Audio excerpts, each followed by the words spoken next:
Hello everybody, today we are going to be diagnosing your misfire. Now, first things to start out, you want to analyze the codes that you are getting. Make sure or see if you have a check engine light illuminated, if you have bad idle, rough starts. Typically you'll see a rough idle after 45 seconds of the car first starting up. You'll want to look for that. Next thing, you're going to want to see where it is at. Let's say it's on cylinder 3. If you're able to check and diagnose it to cylinder 3, now you're going to look for 3 different things. It's going to be fuel, air, or spark. Now, what that could mean is it could be injector, coil pack, or it could be your spark plug.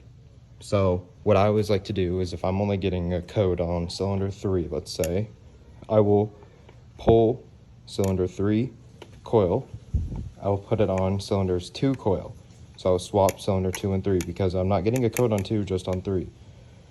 I will then take cylinder 3 spark, put it in cylinder 1, put cylinder 1 spark in cylinder 3.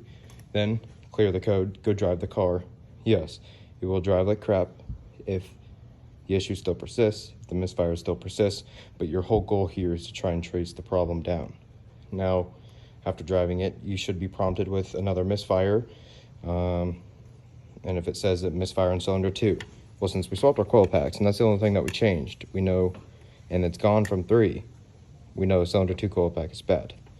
If the code followed to 1, then we know that the spark is bad on 1, which was previously in cylinder 3. So you can tell that it's on cylinder 1. And the only thing that you changed was the spark plug. So you can trace the issue back that way. It's fairly easy, fairly simple. And I recommend that you replace all spark plugs at once. If you'd like, you can just replace one. Some people only do one. Maybe your budget can only afford one. Do what you can to get and eliminate the misfire. Now, what happens if your code still stays? Well, you could be running into a lot of different things. But since ideally you want to get the first most common out of the way, the next thing to look at is going to be a stuck open fuel injector or clogged in fuel injector, faulty fuel injector, because obviously your fuel is not getting to the cylinder. So you'll want to look for fuel signs. You're going to smell your gas and see if it's running very rich. If you're able to run data logs and look at your AFR, look at your cylinder timing, see what's throwing it off, and further diagnose it from there. Now, to diagnose an injector, there are multiple different ways. I have yet to do it on a B58, so I'm not sure on how to run that without damaging anything. I know that there are ways to do it where you can disconnect the fuel rail right here, and then you can disconnect the back of the injector line, pull them out, and take a look at them. But there are ways to do it where you can just take it out as a unit. I just have yet to need to do that, so I have yet to do it. The next thing you want to look at is, I've seen and read people have weird misfires where they can't trace it back to spark or they can't trace it back to coils. Make sure that your gap is all correct. Whatever gap you're running, all 6 need to be that gap.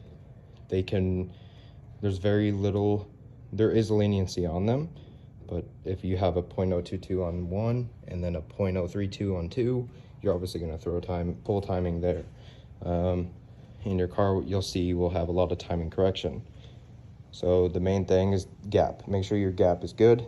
Next thing you can do is check for leaks coming out of your manifold, your exhaust manifold, your intake manifold, sometimes your charge pipe.